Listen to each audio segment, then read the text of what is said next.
All right, what's up, everybody? This is your host, Tommy Tahoe Alemo. Welcome to the Millennial Sales Podcast. Let's get this off the bat. My voice is scratchy.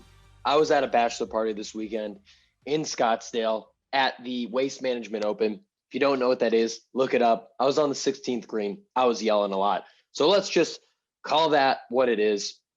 You interpret that how you may. Either way, it does not stop the content train. This is the show where young salespeople come to learn. So that's what we're going to do today. Let's get into it. Before I tell you a little bit about the solo episode, I do want to just say, give some love, shout us out. If you're listening on Spotify, Apple, if you're watching on YouTube, what up? Subscribe all there. I post every single day on LinkedIn, Tom Alemo.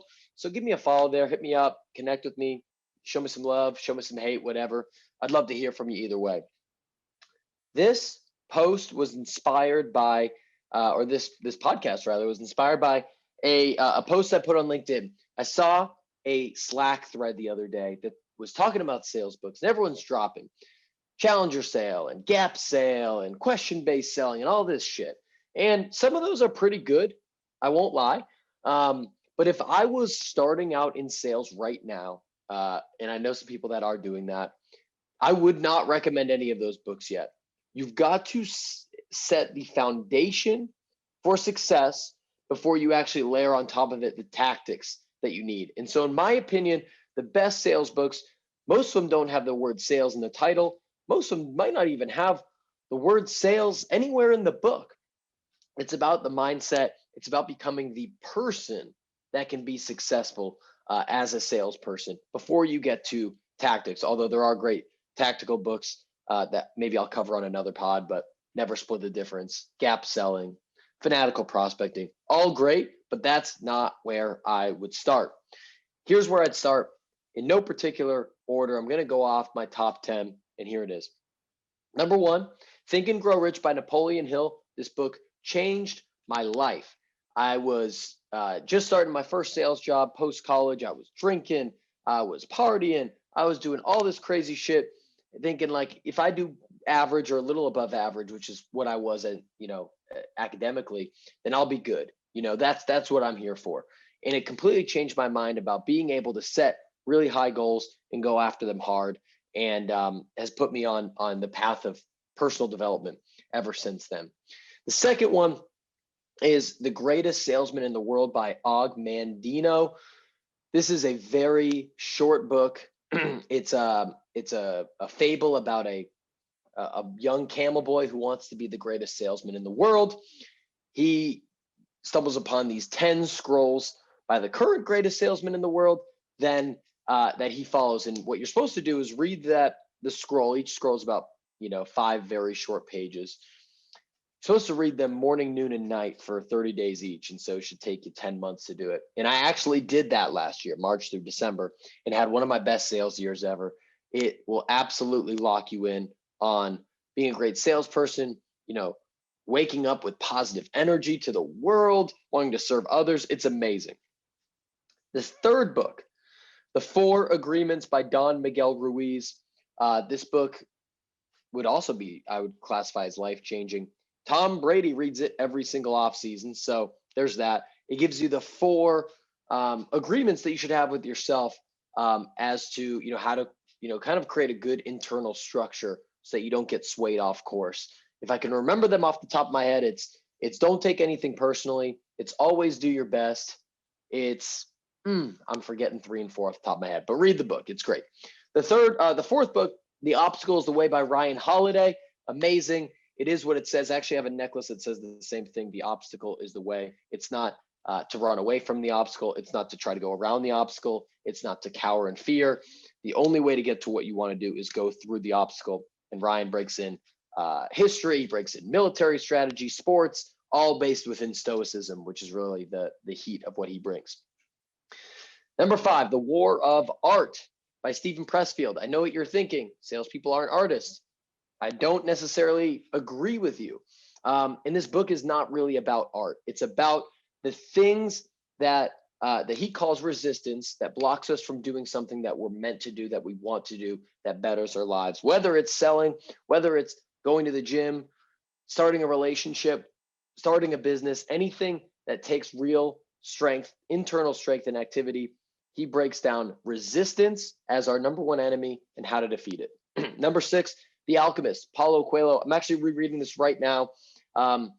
Similar to Greatest Salesman in the World, it is a fable about trying to, essentially live towards, why we were put on this earth and going towards whatever your destiny is. It sounds very fluffy. It's amazing. I think like 30 million copies have been bought. Number 7, Mindset by Carol Dweck. It's all about growth mindset. Either you have you're somewhere on the spectrum of a fixed mindset and a growth mindset in all areas of your life: sales, business, relationships, health, etc.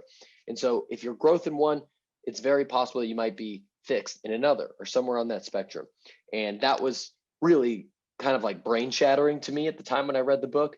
And I love it. She's a Stanford, psychologist. She knows her shit. It's awesome. Check it out. Number 8, Extreme Ownership by Jocko Willink and Leif Babin. This is what it sounds like. You probably know Jocko from Twitter or Instagram or his podcast or something, but these guys are retired Navy SEALs, and they talk about the number one key to leadership, and I would argue in your sales career or probably your life to being successful is making sure that you are taking accountability and ownership over everything that goes on.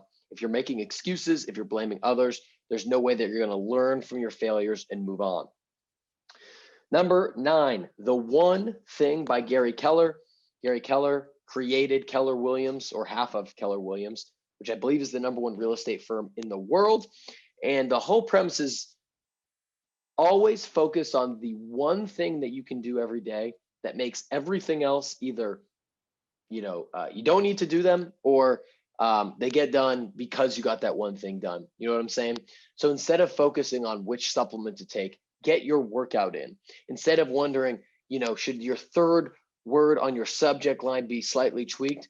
Make sure you're actually getting out your 50 emails that you need to a day, right? It's focusing on the big rocks versus the small pebbles. There's cool illustrations, and he's a salesperson, so it's really good.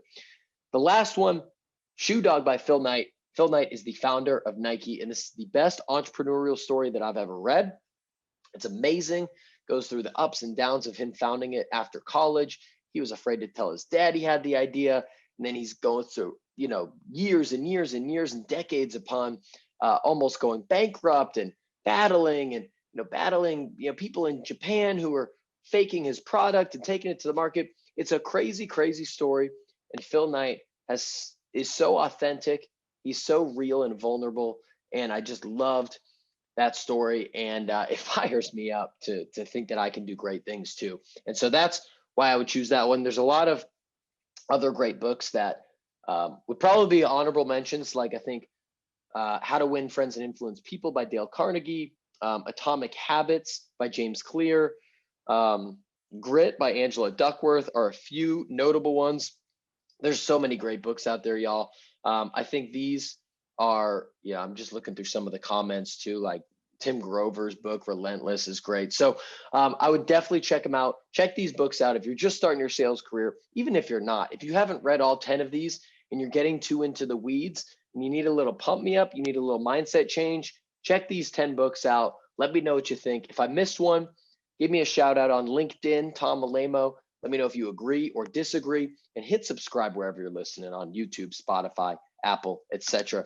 I'll be back Wednesday with another interview. Until then, let's get after it. Peace. Thanks for checking out that episode. Start of the year. Let's kick some ass. Again, one of my goals for this show is to get as many subscribers wherever you're listening here on Apple, Spotify, YouTube, etc.